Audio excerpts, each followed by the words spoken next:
ఎవడి కాడు పక్కకు పోవడానికి వీల్లేదు. పోవాలనుకుంటే ఇది తప్పని నిరూపించి పో. తప్పని నిరూపించి పో. నువ్వు కాదు, ఎవరికి బైబిల్ తెలియదు. శరీరము ఒక్కటే. దేవుడు ఏమన్నాడు తెలుసా? బైబిల్ తీ. నేను వాళ్ళకి సంబంధించిన వాడిని కానని గాని ఏటో తిరుగుతున్నావు అనుకో, నీకు పెళ్లి అవుతాది. జాగ్రత్త. తీయండి. యేసు ప్రభు ఎలా చేస్తున్నాడు ఇప్పుడు. మత్తయి సువార్త 12:30. మత్తయి సువార్త 12:30.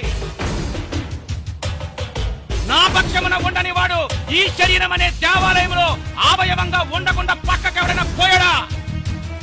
నా పక్షమున ఉండని వాడు నాకు విరోధి. ఏసంటున్నాడు, నాదే శరీరము. ఈ శరీరమే అపోస్తలులు, ఈ శరీరమే ఆనాటి అనేక మంది క్రైస్తవులు